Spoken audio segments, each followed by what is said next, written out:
오늘 제목이 아버지로 산다는 것인데요. 답을 먼저 얘기를 하면 그렇게 안 살면 돼요. 꼭 구태여 뭐 그렇게 살려고 힘을 주니까 그런 게 아닌가 싶었습니다. 제가 아버지로 산다는 것에 대한 이 말씀을 가지고 본문을 요한계시록 3장 20절을 택했어요. 제가 제일 좋아하는 말씀이에요. 내가 문 밖에 서서 문을 두드리노니 누구든지 내 음성을 듣고 문을 열면, 이 말씀이잖아요. 난 이게 너무 좋아요. 하나님이 우리한테 들어오고 싶어 하셔요. 왜 그런가? 그래야 내가 사니까. 당신이 나한테 들어와야 내가 사니까. 그리고 사실은 당신도 좋으시니까, 들어오고 싶으시니까 야, 나 들어갈게. 근데 또 내가 들어가야 네가 살아. 너 위해서 그러는 거야. 그러시는데 두드리고 안 들어오셔요. 그냥 나다 그러고 들어오시면 되잖아요. 하나님은. 하나님 뭐 두드릴 거 뭐가 있어요? 그냥 들어오면 되죠. 그런데 하나님이 두드리시고 기다리셔요. 열어주면 들어갈게. 내가 문 밖에 서서 두드리노니 음성을 듣고 문을 열면 그때 들어가겠다고. 이게 난 너무 좋았어요. 그걸 제가 청년 때 옆에다 썼어요. 하나님의 예의. 피조물인 우리들에게, 피조물도 아니지, 우린 타락한 죄인인데, 죄인은 우리에게 하나님은 예의를 갖추셔요. 하나님이 문 밖에 계셔요. 그리고 기다리셔요. 우리를 존중하셔요. 그리고 내가 열면 내가 그때 들어가도 돼. 난 그래서 하나님이 너무 좋아요. 그래서 왜 하나님이 이 피조물인 우리에게, 자식인 우리에게 그렇게 하나님이 예의를 갖추실까 할 때 그걸 나는 사랑으로 받아들였어요. 하나님이 나를 사랑하시기 때문에. 저는 아들만 셋을 길렀어요. 근데 비교적 쉽게 길렀어요. 자식 때문에 속 썩거나 그러지 않았어요. 이제 아이들 다 결혼해서 이제 다 40줄 됐는데 지금까지 아이들하고 관계가 제일 편하고 좋아요. 그 복은 받았어요. 그런데 그 관계 설정하는데 오늘 본문의 말씀이 저한테는 굉장히 큰 도움이 됐어요. 언제나 두드릴 땐 두드리자. 들어가겠다고 얘기하자. 그러나 아이가 들어오라 그러기 전까지는 들어가지 말자. 이게 가장 기본적인 원칙이었어요. 우리 큰아이, 둘째 아이가 한동대를 다녔어요. 어느 날 우리 아내가 키득키득 웃었어요. 왜 그래? 그랬더니 둘째가 귀뚫었대. 우리는 귀뚫을 수 있는 계집애가 없어요. 둘째 아들놈이 이제 귀걸이를 했다는 뜻이에요. 그게 벌써 이제 40인데. 그때 충격이었어요. 김동호 목사들이 귀걸이를 한다는 게 내가 이해가 안 됐어요. 이제 당장 전화해가지고 사내 자식이 무슨 귀걸이를, 뭔 놈의 귀걸이 당장 떼지 못해. 이게 이제 내 본심이에요. 그런데 하나님이 저한테 좋은 훈련을 시키셨어요. 화날 땐 말하지 말자. 당회할 때든지 아이들에게도 화났을 때는 일단 참자. 그래서 이제 화날 때 제가 하는 일은 이렇게 쓰는 거예요. 화난 내용을 쓰는 거예요. 내가 왜 화가 났나, 뭐가 화가 났나. 그렇게 하면 말하는 건 감성적인 행동이고 쓰는 건 이성적인 행동이에요. 이렇게 쓰면 깔아앉아요. 그리고 정리가 돼요. 그리고 뺄 말을 다 빼요. 당회하다가 화나면 써요. 그리고 이렇게 이제 읽으면 우리 자는 정말 화났구나 이제 이렇게 알게 돼요. 귀걸이 한 사건을 놓고 내가 앉았어요. 그랬더니 한 30분 후에 답이 나왔어요. 내가 목사지 지가 목사냐? 그랬더니 이렇게 쭉 떨어졌어요. 내가 귀뚫었다. 그건 좀 문제가 되겠다. 목사 새끼가 귀뚫었다. 그럴 수도 있지 뭐. 이게 굉장히 중요한 말이에요. 애는 그럴 수도 있다는 건 이해한 거거든요. 감정이 쭉 떨어졌어요. 그 다음에 두 번째로 쓴 말이 재밌었어요. 우리 지열이가 오늘 귀뚫은 거, 오늘 뚫고 싶은 거 오늘 뚫은 거 아니야. 몇 달 전부터 참다 뚫었을 거야. 나 때문에. 이렇게 썼어요. 애도 애비 때문에 참다 뚫었으면 애비도 애를 위해서 참다 말해야지. 그랬더니 완전히 가라앉았어요. 그 다음에 하나 더 했어요. 그래서 아이한테 전화했어요. 너 귀걸이 했다지? 네. 나하고 몇 달 후에 얘기하자. 아버지도 생각할게. 그런데 너 돈 없어서 싸우려고 했지? 예. 올라오나 내가 좋은 거 알아줄게. 우리 아이가 지금 귀걸이 하게요, 안 하게요? 안 하죠. 근데 해도 문제가 되지 않더라고요. 나중에 알게 됐어요. 내 편견이었다는 거. 귀걸이하고 애는 아무 상관없더라고요. 근데 그때 한번 참아주고 아이 입장에서 아버지가 좋은 거 사줄게. 이것 때문에 아이하고 아주 편해졌어요. 그게 80년 1월 1일생이니까 이제 나이 꽤 됐잖아요. 키는 1m 80이 퍽 넘는데 그 애는 아직도 나한테 딸처럼 그래요. 어디 오면 끌어안고 뽀뽀하자 그러고 징그러워. 예, 그러는데 그게 왜 그랬는가 하면 그때 내가 강압적으로 하지 않았기 때문에. 몇 달 후에 내가 얘기했게요, 안 했게요? 안 했어요. 안 하셨을 것 같아요. 왜냐하면 몇 달을 지나놓고 보니까 내가 잘못된 거예요. 귀걸이하고 애는 아무 상관없더라고요. 그래서 내버려 뒀더니 지가 하고 싶은 대로 하고 다니다가 실증 나니까 안 하더라고요. 그래서 아이하고 사이가 좋아졌는데 너무 아버지 노릇을 인위적으로 하려고 가르치려고 그러고 자기 마음대로 끌려고 그러고 그럴 때 거기서 아버지로 사는 게 피곤해지고 자식도 피곤한 게 아닌가. 그래서 조금 기다려주고 사랑은 오래 참고 사랑은 온유하며 무례히 행치 아니하며 하는 일을 한번 조금씩이라도 적용해 보니까 아버지 괜찮더라고요. 아버지로 산다는 거 하나님이 주신 축복 아닌가 싶었습니다. 한번 기도하겠습니다. 하나님이 선물로 주신 가장 큰 축복 중의 축복은 자녀입니다. 하나님 그 자녀의 관계가 근데 쉽지 않아서 많은 부모들이 상처받고 자식들은 더 큰 상처를 받으면서 애증의 삶들을 살아갑니다. 우리 하나님 아버지가 하나님 아버지 노릇하시는 것을 잘 보면서 우리의 아버지 되는 것을 배울 수 있게 도와주셔서 부모와 자식, 아버지와 아들, 아버지와 딸, 엄마와 아들, 엄마와 딸의 관계가 하나님과 우리의 관계처럼 아름다워질 수 있도록 축복하여 주옵소서. 세상의 모든 가정들을 축복하여 주옵소서. 예수 그리스도 이름을 받들어 기도하옵나이다. 아멘.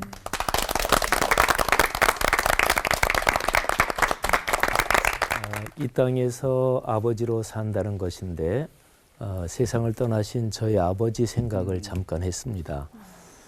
철이 조금 들면서 아버지도 울 수가 있구나 그런 걸 처음 느꼈을 때 그때 참 충격이었습니다.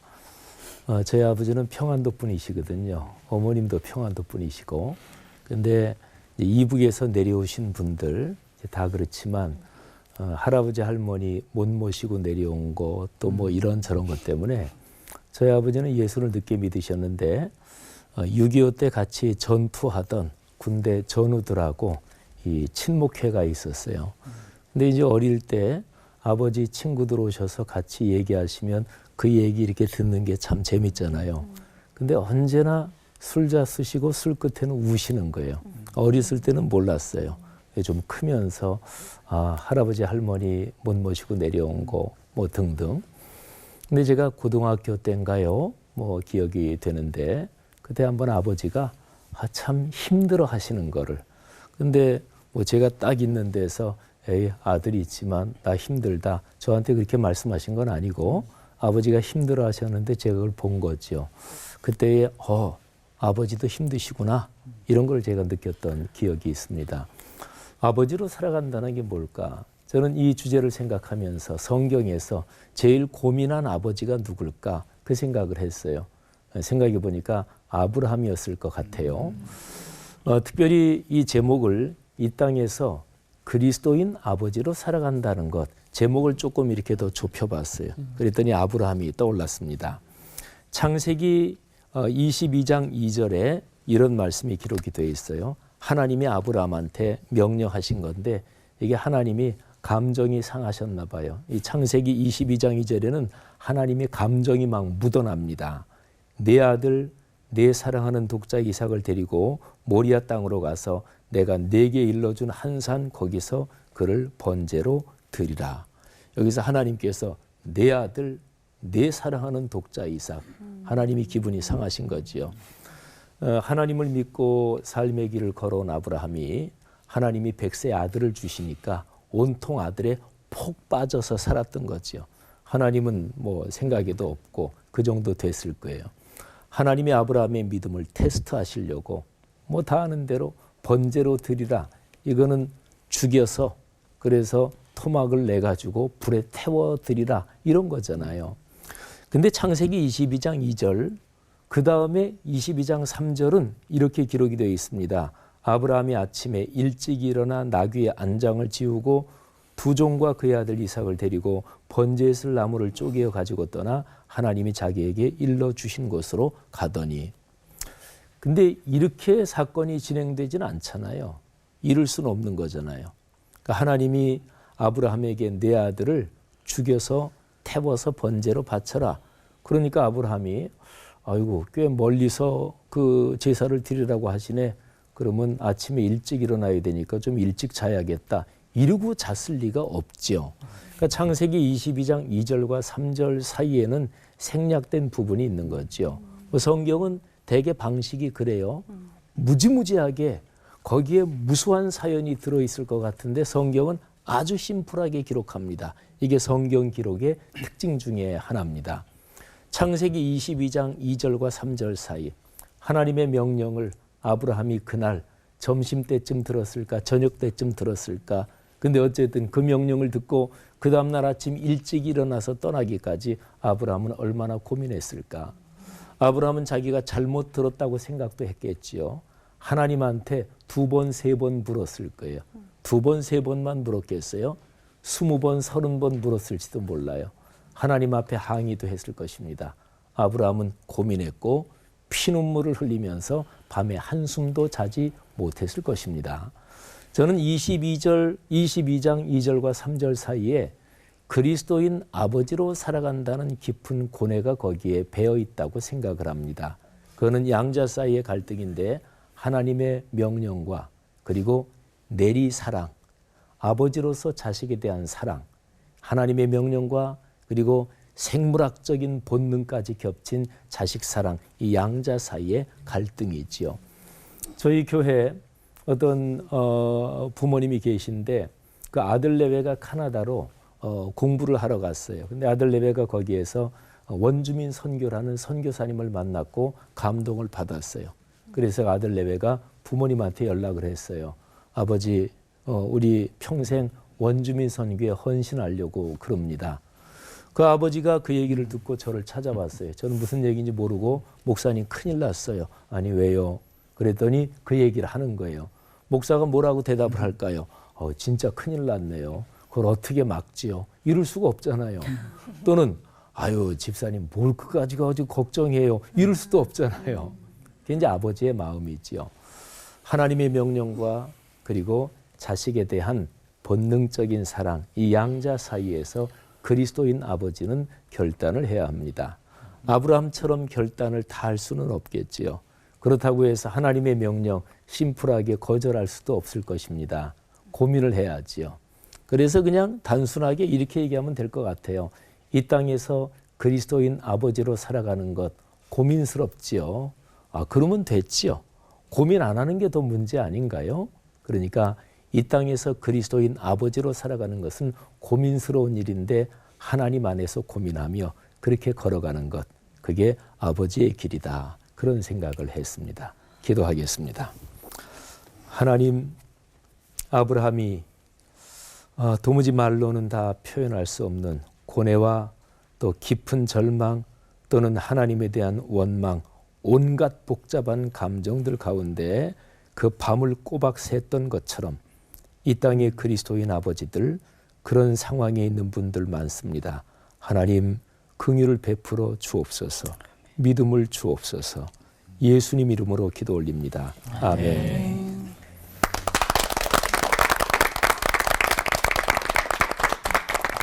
제 고민이 시작됩니다. 모범적인 김동호 목사님하고 어떤 존경하는 목사님이 쓰신 시 한 구절이 있습니다. 아버지가 된다는 것은 죄인이 되는 것이다. 그 19절이 제 가슴을 파고들었습니다. 그래요. 곰곰이 생각해 보면 정말 아버지가 된다는 것은 죄인이 되는 것이라는 느낌이 듭니다.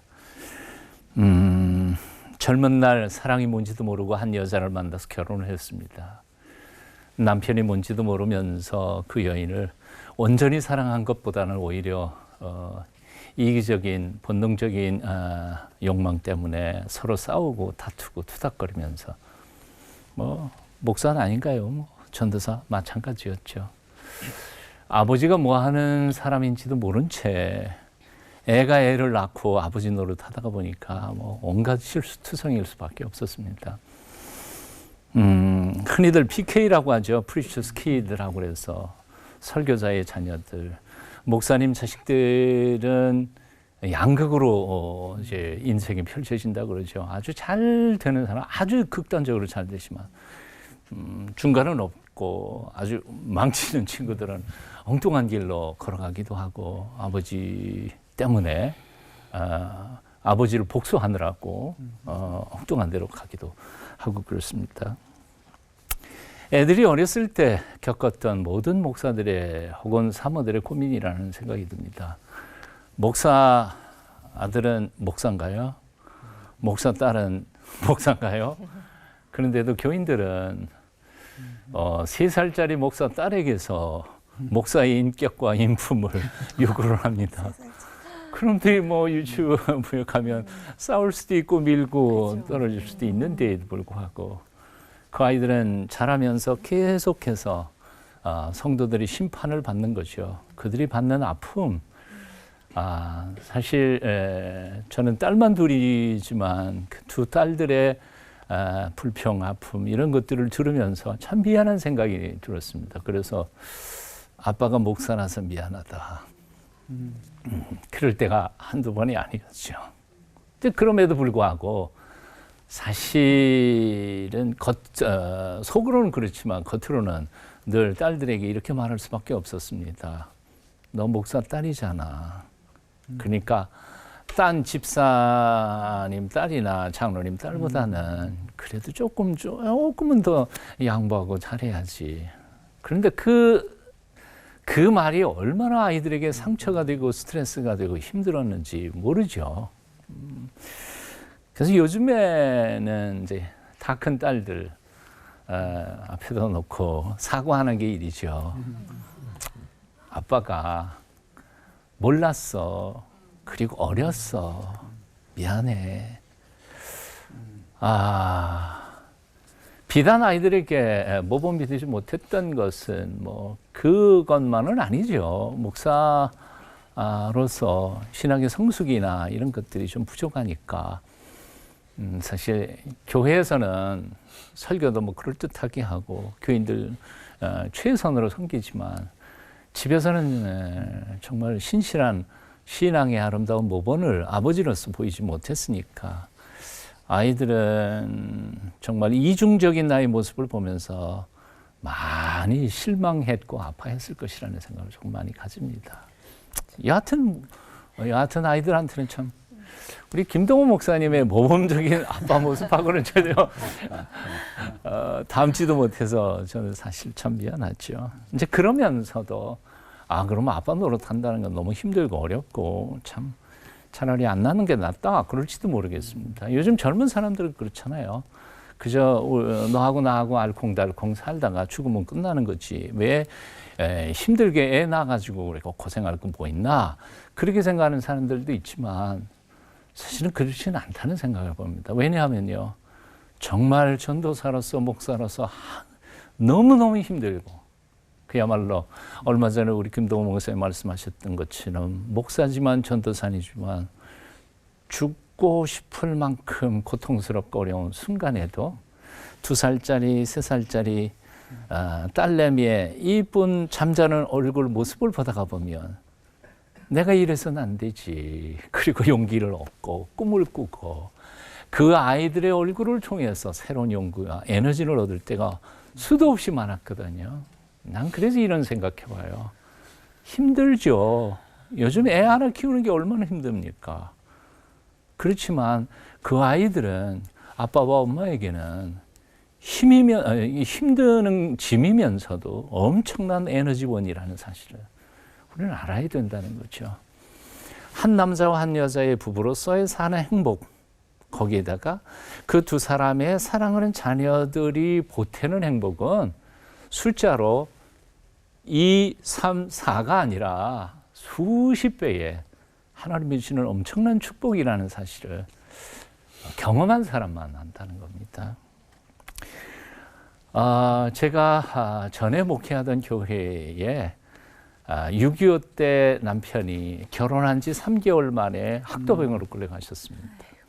그리고 유복자로 아들을 하나를 얻고 시동생이 6명이었습니다. 7명을 키워야 했습니다. 그래서 제가 한 번은 신방 가가지고 이렇게 물었죠.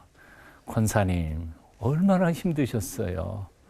그 7의 짐을 어떻게 감당하셨어요? 그랬더니 그 권사님 아주 간단하게 말씀하세요. 목사님, 자식은 짐이 아니라 힘입니다. 그 자식 때문에 내가 살아남았습니다. 그런 거죠. 막내가 박사학위를 받고 그 대학 교수님, 지도 교수님이 이렇게 묻더래요. 너 세상에서 누구를 제일 존경하냐? 자기는 주저하지도 않고 우리 아빠를 존경해요. 그랬다는 말을 전해 듣고는 세상에 어느 누가 나를 칭찬한 것보다 나는 그날은 너무너무 행복했습니다. 자식, 정말 힘인 것 같아요. 영성가 헨리 나우에는 아주 유명한 책 한 권을 썼죠. 돌아온 탕자의 귀향이라고 하는 거죠. 그 속에서 렘브란트라고 하는 사람이 누가복음 15장의 탕자를 묵상하면서 그려놨던 그 그림을 페테스베르크의 미술관에서 3일 동안이나 매 하루 종일 묵상하고는 책을 한 권 쓴 거죠. 그 내용은 주로 이런 겁니다. 헨리 나우에는 자기가 탕자라고 생각했던 겁니다. 근데 그것도 맞죠.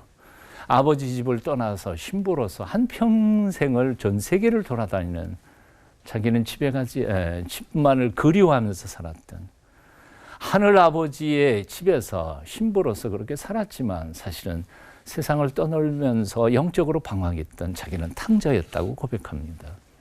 근데 어느 순간에 어떤 분을 만나서 이런 얘기를 듣습니다. 신부님은 탕자가 아니라 큰형 같은 애예요. 아버지 집에서 아버지 하나님을 섬긴다면서 집 나간 사람들을 정죄하고 심판하고 질투하고 그렇게 살고 계시지 않습니까? 깨달아 보니까 자기가 큰형이었더라는 거죠.